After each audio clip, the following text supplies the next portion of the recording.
반갑습니다. 미풍입니다. 부동산 완화적 기조, 아파트 폭등으로 버블이 올 것인가 라는 내용으로 간략히 한번 알아보도록 하겠습니다. 부동산의 완화적 기조를 지금 당정청이 구상을 하고 있습니다. 검토를 하고 있고. 그래서 지금 현재 나타나고 있는 부동산 완화적 기조는 애초에 현 정권이 들어오면서부터 시작을 했어야 됩니다. 그리고 재건축 재개발에 대한 완화 조치를 했었어야지 지금 한참 늦은 시간에 시기적으로 매우 늦은 시간이다라고 보고 있습니다. 이런 것들은 아파트 가격에 마이너스적인 요인을 가져가지 않을 겁니다. 당연히 여기서는 실수요뿐만 아니고 가수요, 투기수요까지 만약에 가게 된다면은 아파트 폭등으로 버블이 나타날 가능성도 충분하게 있다. 이렇게 보고 있습니다.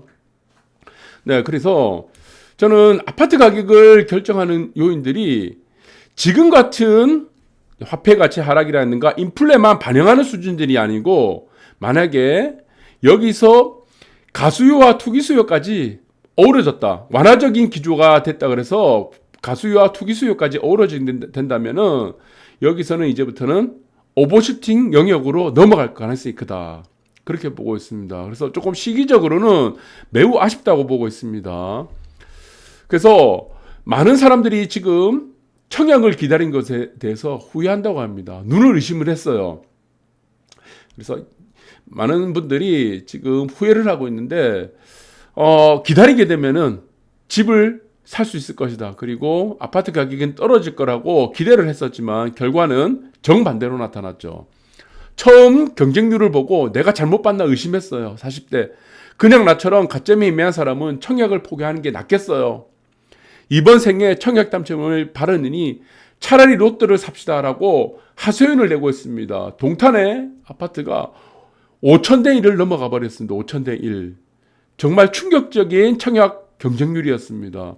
우리는 인류 역사 그리고 대한민국 5,000년의 역사 동안 청약 경쟁률이 5,000대 1 넘어간 적이 없습니다. 이 5,000대 1. 여러분들이 5,000대 1이라고 하면은 차라리 로또를 그냥 밑에 있죠. 로또를 샀냐 비슷한 수준이 되는 것 같아요. 로또 당첨 1등하고는 비교가 되진 않겠지만 그렇지만 아파트를 하나 사는데 5,000대 1이다. 이것이 왜 이렇게 나타났습니까? 지금 앞전에도 말씀드렸지만 저는 완화적 기조를 너무 늦게 했다는 겁니다. 그래서 공급이 계속 적체되고 있다. 이 부분 때문에 지금 청약 경쟁률에서 분명히 나타나는 효과들이 나오는 거죠. 재건축, 재개발이라는 것을 처음부터 풀어줬으면 어떻게 됐습니까? 재건축끼리, 재개발끼리 경쟁체제가 됐겠죠. 그러면은 지금과 같은 상황에서의 재개발, 재건축, 그리고 아파트 공급이 굉장히 희소하게 돼버린 겁니다. 자, 모든 자산의 가격들이 희소성을 받으면 어떻게 되겠습니까? 가격들이 어떻게 되겠어요? 모든 사람들이 이 자산을 갖고 있지 않은 많은 사람들이 이 자산을 사기 위해서 경쟁체제가 되게 됩니다. 그럼 당연히 경쟁률은 올라가게 되는 겁니다. 그래서 이 부분들이 지금 부작용으로 나타나고 있다. 그런데 이 상황에서 지금 얘기하는 것들이 조금 우려가 되고 있는 부분들이 지금 서울 집값도 0.28% 올라가고 있다고 합니다. 또다시 지금 반등을 보고 있다고 해요. 그리고 전세값도 지금 불안 요인들이 되고 있다고 합니다. 이것은 지금 비단 서울만에서 나타나는 현상들이 아니에요. 지방 부산도 마찬가지고 지금 전 세계적으로 같이 일어나는 현상입니다. 화폐 가치 하락, 거기서 생산자 물가지수, 소비자 물가지수, 이제는 임금 상승까지 임금 인플레라는 요인들까지 나타나고 그것이 지금 자산 가격에 또다시 반영되고 있는 상황이기 때문에 서울만의 문제가 아니다 라고 하는 거죠. 그래서 여기에 따라서 또 공급이 나타나지 않고 있다 보니까 많은 사람들이 지금 불안해하고 있습니다. 그래서 이 불안 요인들을 전세값에도 또 나타나고 있다. 2년 전 매매가보다 비싸진 전세가 돼버렸다. 그래서 정부는 그리고 정청은 굉장히 지금 오히려 더 지금 불안해하고 있고 어떻게 해야 될지 비전을 제시하지 못하고 있습니다. 그래서 주택 재산세 완화를 오케이 해버렸습니다. 재산세는 우리 완화해주자. 그래서 부동산을 갖고 있는 모든 사람이 내는 재산세는 일단 완화되고 그 다음에 종부세 있죠. 양도세는 지금 검토 중에 있습니다. 제가 이 부분은 이전부터 계속 말씀드렸습니다. 종부세는 일회성이다. 이번에 한 번 낸다. 한 번 내는 게뭐 앞으로도 계속 내겠지만 이 해당되는 사람들은 이렇게 지금 엄청나게 많은 종부세를 내는 부분들은 일회성이다 얘기 드렸고, 그래서 지금 종부세와 양도세도 지금 검토를 하고 있다고 하는데 국민 10명 중 8명이 실수요자 대상 LTV 확대를 필요하다고 지금 얘기하고 있습니다. 이것은 금융위에서 용역을 줘서 지금 여론조사를 했다고 합니다. 네, 지금 많은 사람들이 지금 LTV라든가 DTI 그리고 DSR 이 규제에 따라서 모두가 지금 급한 거예요. 급하죠. 무주택자 비율이 지금 45%인데 자, 이 자산시장의 경쟁에 따라서 그리고 이 자산시장을 참여하지 못했던 많은 사람들이 굉장히 상대적 박탈감을 갖고 있다라는 것을 단면적으로 지금 보여주고 있는 겁니다. 그리고 집값 90%까지 대출해준다. 여당에서는 청년 신혼부부에 대해서 LTV 70% 더해서 20%까지 고려를 해주겠다는 겁니다. 지금 처음에 서두에서 말씀드린 것 같이 부동산에 대한 완화적 기조가 계속 나타나고 있죠. 네, 그래서 저는 뭐 계속 줄곧 말씀드렸습니다. 그래서 이제는 LTV를 90%까지 완화해 주겠다고 합니다. 물론 여기서는 실수요자를 상대로 하는 겁니다. 청년 신혼부부에 한정을 해서 70% 플러스 20%를 얹어서 90%까지 대출해준다. 그리고 또 여기서는 양도세 완화 군부일 때는요, 이제 부동산 세제 개편에 촉각을 곤두세우고 있죠. 그러니까 순차적으로 계속 나오는 거예요. 순차적으로. 여기 순차적으로 나오는 부동산에 대한 완화적 기조는 어떻게 나오냐. 네, 여기서 도표에도 제가 만들었는데 보시면 아시겠지만, 네, 첫 번째는 재산세 완화를 만들어냅니다. 네, 당연하죠. 재산세 완화를 해줘야지 전체 재산을 갖고 있는 많은 사람들에 대해서 여기서는 뭐 지지율이라든가 여러 가지 효과들을 만들어낼 수가 있습니다. 그래서 첫 번째, 그다음 두 번째는 뭡니까? 대출 규제 완화를 해주는 거죠. 아까도 말씀드렸지만 신혼부부라든가 무주택자, 신혼부부에 해당하는 뭐 청년들 이런 사람들에 대해서 DTI 90%까지 만들어주겠다. 라고 지금 정책을 검토하고 있고, 그 다음에 순차적으로 나오는 게 뭡니까? 양도세입니다. 양도세를 또 완화해줘요. 이게 이제 세 번째가 되겠죠. 최종적으로 만들어지는 것이 무엇이냐? 부동산 완화적 기조가 만들어지는 것이, 저는 이것은 대선을 앞두고 종부세 완화를 해줄 가능성이 매우 높다고 보고 있습니다. 그래서 이거는 보유세라는 처음에 돌아오죠. 보유세라는 재산세. 그래서 처음과 1번입니다. 1번과 맨 마지막 이 종부세는 재산세를 완화해주는 부분들은 큰 반발 요인이 없을 겁니다. 그런데 종부세를 완화해주는 부분들은 여기서는 무주택자들에 대한 반발이 굉장히 심할 거예요.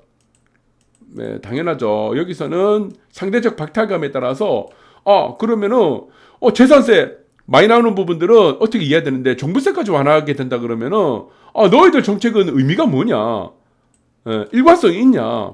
왜 부자들까지 세금을 낮춰주나? 이런 부분들이 있기 때문에 이거는 맨 마지막까지 끌고 가서 대선 전에 저는 반드시 이거는 종부세 그리고 내년 초 아니면은 뭐 되겠죠. 그 전 앞전으로 두고 종부세는 반드시 완화할 거다. 이렇게 해서 부동산에 대한 완화적 기조는 이루어질 가능성이 저는 매우 크다고 보고 있습니다. 그래서 여기서는 조금 심각해질 수 있는 문제들이 발생할 수 있습니다. 이 심각해지는 문제가 뭐냐면은 이제까지는 정권이 들어오면서는 강화를 했죠. 네. 그래서 아파트를 사는 것들을 강화를 해줬는데, 그 다음에 이제는 와서는 완화를 해주겠다는 겁니다. 완화. 그럼 여기서는 문제가 된 게 저는 이렇게 봅니다. 완화를 해주는 부분은 우리가 정권 초에 했어야 됩니다. 근데 이제 와서 완화를 해주게 되면 어떻게 됩니까? 여기서 문제가 된 게 이거예요. 신혼부부들하고 청년들에 대한 DSR이라든가 뭐 LTV 이런 부분들을 완화를 해준 거는 실수요입니다. 실수요 부분들. 이 실수요라는 부분들로만 해도 이제 아파트 가격이 올라갈 수가 있는데, 이제 재산세 완화, 대출 규제 완화, 양도세 완화, 종부세 완화까지 겹치게 되면은 단순히 우리가 무주택자들에 대한 대출 규제라든가 뭐 여러 가지 요인들을 여기서는 상대적 박탈감에 의해서 풀어준다 그러면은 여기서 문제가 되는 게 가수요입니다. 가수요와 투기 수요까지 어우러 줄 수 있다는 부분입니다. 네, 그럼 투기 수요를 할 수 있는 방법들이 많죠. 무주택자들, 이런 사람들 명의를 빌려갖고 공동 투자를 하든가. 여기서부터는 세 개가 같이 어우러진다 그러면은 이것은 안드로메다가입니다. 아파트 가격이 안드로메다가요. 안드로메다 저는 안 가봤지만 어마어마하게 가격들이 오버슈팅 영역으로 넘어갈 수 있다는 부분입니다. 이것들은 또 무엇과 연계돼서 올라가겠습니까? 화폐 가치 하락과 연계되겠죠. 그리고 만약에 집단 면역이 된다면 어떻게 되겠어요? 우리가 미국 사례도 봤죠. 집단 면역이 된 이후부터 본격적으로 인플레가 시작됐죠. 그래서 저는 굉장히 지금 문제가 된다고 하는 부분들이 왜 처음부터 공급에 대한 확대를 하지 못했냐. 처음에 만약에 부동산에 대한 공급 확대에 대한 완화적 기조를만 했었어도 이렇게까지 지금 어렵게 가지 않았을 거다라는 부분이 듭니다. 그래서 지금 현재로서 아파트에 대해서 자산에 대해서 진입을 하지 못한 사람들이 보복 심리로 만약에 접근하게 된다면은 또 다른 거품이 어마어마한 거품이 만들어질 수 있다는 부분들도 여러분들이 좀 생각해 봐야 될 것 같습니다. 지금 상황에서 여러분들이 1주택자들 아파트 팔고 내가 길거리 텐트 치고 살겠다는 사람들은 없을 거예요. 뭐 다주택자 여러 채 있는 사람들이 그나마 한 채 팔아가지고 지금 나온 뭐 재산세라든가 종부세에 대해서 내겠다. 그런 거는 상관이 없습니다. 그러나 지금 시기에서는 특히 1주택자들이 아파트를 팔았고 전세를 들어간다. 길거리에 텐트 치고 살겠다는 거는 굉장히 위험한 시기입니다. 이 부분들이 여러분 잘 기억하셔야 돼요. 부동산에 대한 완화적 기조가 아파트의 가격을 떨어뜨릴 일은 없다는 겁니다. 이 부분들이. 얼마나 플러스 효인들, 얼마나 오버시팅으로 갈 수 있느냐, 안 가느냐, 이 부분들이 굉장히 크게 지금 작용할 수 있다는 겁니다. 그래서 이 부분들을 여러분 잘 보시기 바라고, 저는 이렇게 생각해요. 지금 박형준 부산시장이 지금 예를 한번 잘 들었습니다. 이렇게 가야 됩니다. 서울시장인 오세훈 시장은 제가 조금 안타깝게 생각하는 부분이 무엇이냐면은 아파트 단지를 거론하면서 그리고 재건축, 재개발에 대해서 풀겠다고 제시를 한 겁니다. 이렇게 하시면 안 돼요. 네. 전체적인 큰 그림을 두고 방향을 제시해줘야 됩니다. 비전을 제시해줘야 됩니다. 그래서 저는 오세훈 시장의 조금 너무 서둘렀다는 부분이 들고, 뭐 한강변의 아파트, 뭐 압구정이라든가 무슨 있죠. 성수권. 딱딱 지명을 해줬죠. 이렇게 해서는 안 된다고 보고, 박형준 부산시장이 제시하는 게 저는 맞다고 봅니다. 어떻게 얘기하고 있습니까? 재개발, 재건축에 대해서 주민 동의를 가장 중요시하게 우선시하겠다는 겁니다. 주민 동의. 그러니까 이 주민 동의 자체를 50%를 가점을 준다는 겁니다. 네. 기존에 우리가 재건축, 재개발에서 가장 중요한 게 무엇이었습니까? 노후도입니다. 노후도. 네. 재건축, 재개발에서 가장 중요한 게 노후도죠. 그 다음에 뭡니까? 재건축은 뭡니까? 안전진단이고, 안전진단에 따라서 성패가 되고, 재개발은 뭡니까? 여기서 호수밀도죠. 호수밀도와 이 호수밀도가 가지는 노후도, 그 다음에 접도율, 뭐 이런 부분이 되겠죠. 그런데 지금 박형준 부산시장이 지금 들고 나온 거는 뭐냐? 주민 동의를 가장 중요시 여기겠다는 겁니다. 여기서는 무엇입니까? 뭐 콘크리트 강도가 어떻게 되냐? 뭐 노후도가 이것이 아니고 기본적인 요건, 뭐 아파트에서는 30년, 네, 건축 연한 30년. 그리고 재개발 같은 경우는 그러니까 노후도, 기본적인 노후도와 호수밀도 50. 이것만 충족하게 된다면은 50%죠, 호수밀도. 이것만 충족하게 되면은 주민 동의를 가장 중요한 요건을 두고 재개발, 재건축으로 해서 사업 타당성 검토를 기준을 정비에 나서겠다는 겁니다. 그래서 앞으로 저는 이제 도시 팽창이 끝났습니다. 서울과 마찬가지고 부산도 도시 팽창이 끝났기 때문에 지금에서 가장 중요한 거는 원도심과 구도심에서의 주거지에 대한 재건축, 재개발을 만들어가는 것이 가장 크다고 보고 있습니다. 일본의 사례는 어떻습니까? 일본의 사례는 도시의 계획이 안 돼요. 도시 계획 자체가 안 됩니다. 도시 정비가 안 돼요. 중심가에. 왜? 외곽으로 가게 되면은 아파트의 가치가 거의 없습니다. 0으로 수렴하고, 그리고 중심가로 가게 되면 어떻습니까? 땅값이 너무 비싸버린 겁니다. 평당 17억이 돼버린 겁니다. 평당 17억이 된 아파트에서, 땅값에서 어떻게 지금 재개발, 재건축이 되겠습니까? 서로 이해관계가 너무 복잡해지는 겁니다. 개발이 안 돼요, 개발이. 땅값이 너무 비싸기 때문에. 그래서 지금 일본과 같은 이런 땅값이, 우리가 말하는 땅값이 있죠. 우리 대집이. 이 땅값이 급격하게 올라가기 전에 충분하게 지금 정비를 해야 된다고 보고 있습니다. 그래서 저는 뭐 아파트에서 뭐 추구하는 방법들이 굉장히 많습니다. 이것을 재건축을 할 것인지 아니면 소규모로 할 건지 아니면은 뭐 여러 가지 많죠. 지주 공동으로 갈 건지, 뭐 리모델링으로 할 건지, 네, 아니면은 뭐 시행 쪽으로 할 건지 많죠. 여러 가지 방법이 많습니다. 그래서 뭐 위탁을 할 건지 그런 방법들 중에 여러분들이 잘 고려를 하셔야 된다는 겁니다. 그래서 앞으로 서울도 부산도 마찬가지죠. 그래서 저는 주민 동의가 가장 중요한 요인으로 만들어 가지고 공급을 빨리 해주는 것이 가장 적당하다라고 보고 있다는 겁니다. 여기서는 마찬가지죠. 노후도보다는 주민 동의. 그래서 기본적인 요건만 갖추게 되면은 뭐 콘크리트 강도가 어떻게 되니 뭐 쓰잘데기 없다는 겁니다. 네, 그렇게 보시면 된다. 그래서 저는 올바르게 지금 보고 있다라고 보고 있습니다. 그래서 무주택자, 1주택자 대출 규제, 보유세 완화 이 가능성을 해준다는 것은 굉장히 위험하다고 보고 있습니다. 이게 버블이 가면 안 돼요. 아파트 가격이. 아파트 가격이란 것은 그냥 평범하게 스테이블하게 올라가야 됩니다. 그 스테이블하게 올라가는 과정들이 어떻게 나타나야 됩니까? 화폐 가치 하락만큼 올라가는 게 가장 좋습니다. 다음 세대도 우리가 생각을 해야 되니까. 그런데 지금 당정청에서 또 얘기하는 게 뭡니까? 무주택자, 1주택자 그리고 대출 규제, 보유세 완화 이렇게 되면 어떻게 되겠습니까? 1주택자들이 가만히 있겠어요? 무주택자들이 가만히 있겠습니까? 당장 지금 부동산 달려가고 아파트 산다고 난리지. 왜? 이렇게 화폐 가치가 급격하게 떨어지는 시대인데, 그리고 부동산이란 거는 한번 올라가면 잘 내려가지 않잖아요. 그래서 이 부분들을 여러분들이 잘 보셔야 된다. 그래서 저는 이 자산에 대한 양극화는 결국에는 어떻게 되느냐. 저는 이 위험성을 좀 갖고 있다고 봅니다. 어떤 위험성을 갖고 있냐.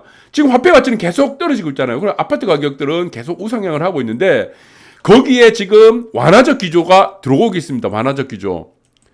부동산에 대한 완화적 기조가 들어오게 되면은 결국은 어떻게 되냐. 실수요 플러스 수요들이 폭발하죠. 그 다음 여기서 실수요 플러스 가수요 플러스 투기 수요가 어려워지기 때문에 우리가 일반적으로 올라가는 아파트 가격이 기울기가 이렇게 돼버릴 수가 있다는 겁니다. 그럼 이 이후의 상황들은 어떻게 되겠습니까? 버블이 터진 이후에. 네. 언젠가는 이 버블이 꺼지게 됩니다. 그럼 다시 조정을 받게 되겠죠. 하락 조정. 혹은 어떤 아파트 같은 경우는 기간 조정을 받을 수 있다는 겁니다. 그러면은 내 아파트가 어떻게 지금 될 것인가 이 부분도 결국에는 이 양극화에 따라서 결정이 날 거로 보입니다. 그래서 이 양극화의 두 가지 경로를 저는 보고 있습니다. 이 역세권과 초등과 조망권이 있는 아파트 그리고 역세권과 초등과 직주근접이 아파트는 저는 이것은 생존할 거라고 보고 있다. 이렇게 보고 있는 거죠. 그래서 지금의 여러분들이 좋아하는 뭐 있죠. 뭐 학군지. 저는 학군지는 아예 의미가 없다고 보고 있습니다. 이 학군지는. 아파트가 모이게 되면은, 좋은 아파트가 모이게 되면 그것이 바로 학군지가 되는 거예요. 학원들이 또 생겨납니다.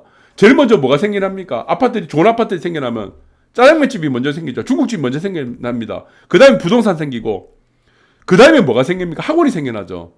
알아서 이게 인프라가 조성이 된다는 겁니다. 그래서 사람들이 앞으로는 양극화에 대해서도 우리가 충분히 자산 양극화에도 생각을 해야 되는데, 저는 약세권과 초등과 조망권 그리고 역세권과 초등과 직주근접이 연결된 곳들의 아파트는 네 앞으로는 이제 만약 하락 조정을 거치더라도 기간 조정 혹은 수평 조정으로 갈 가능성들이 있기 때문에 차별화가 충분히 나타날 수 있다. 이 부분들을 여러분들이 생각하셔야 된다. 그래서 저는 대표적인 사례가 두 군데입니다. 부산하고 서울. 서울에서는 시범 아파트고 부산에서는 네, 문현 1구역 이렇게 보고 있습니다. 입지가 굉장히 비슷합니다. 이 두 군데 입지가. 네, 지금 시범 아파트인데 시범 아파트는 앞으로 이렇게 지금 이제 하이엔드 아파트, 그러니까 주상복합으로 짓는다고 해요. 네, 여기 입지를 보니까 이 시범 아파트입니다. 여기 시범 아파트인데, 네, 여기죠. 이 시범 아파트죠. 여기 이름 써 있고 이 지적도를 보니까 어떻게 되냐? 지적도를 보면 상업지를 끼고 있습니다. 그래서 여기는 공원이 두 개 있습니다. 1종짜리 공원이 두 개 있고 나머지는 3종의 주거지로 되어 있는데 인근에 뭐 63빌딩도 있고 뭐 여의도 금융가가 있죠. 그래서 여기는 상업지를 끼고 있는 곳이라서 준주거지로 종상을 해서 여기서 네, 주상복합 아파트로 짓게 되고 또 부산에 있는 아파트가 금융단지 옆 비슷해 있습니다. 이 문현 금융단지 바로 옆에 있는 아파트입니다. 시범 아파트도 마찬가지로 여의도 금융가에 있고 여기도 마찬가지죠. 여기서도 보시면은 시범 비슷한 여기 문현 1구역입니다. 문현 1구역도 마찬가지로 금융단지가 있죠. 문현 금융단지 옆에 이마트 쪽에 있는데 여기 역세권이고 평지고 아주 위치가 좋습니다. 여기도 똑같이 네, 지금 직주 근접이 가능한 그런 아파트가 될 것 같습니다. 그래서 이런 아파트들은 상당히 우리가 눈여겨봐야 됩니다. 예, 지금 생겨간 이후에 아파트가 네, 재개발된 이후의 아파트의 모습이고 여기도 마찬가지죠. 지금 멋진 하이엔드 아파트급으로 자이에서 들어온다고 합니다. 3200세대, 3299세대. 그리고 여기서 보니까 네, 상업지죠. 상업지로 구성된 여기 예, 이쪽 금융단지 옆에 예, 이쪽에 있는 아파트다. 그래서 저는 이렇게 보는 겁니다. 네. 그래서 저는 우리가 여러분들이 이제는 좀 생각을 하셔야 된다. 어떤 생각을 하셔야 되냐? 무조건 자산이 올라간다, 아파트 가격이 올라간다 그 자체로만 생각하는 것이 아니고 혹시나 만약에 버블기로 만약에 접어들었을 때 그러면 당연히 거품도 빠질 가능성도 있겠죠. 아파트 가격이 여기서 뭐 두세 배 올랐다. 그것이 중요한 것이 아니고 혹시나 버블기가 접어들어서 가격 조정이라든가 기간 조정이 넘어왔을 때 어떤 아파트가 강점을 가지냐 이 부분도 생각하게 된다면은 저는 역세권과 초등학교의 근처에 있는 조망권과 역세권과 초등학교에 있는 직주 근접의 아파트는 계속적으로 네, 도시 팽창이 끝난 상황이기 때문에 주목을 받을 가능성이 크다라는 부분들을 한번 보시기 바랍니다. 오늘 방송 여기까지 하도록 하겠습니다.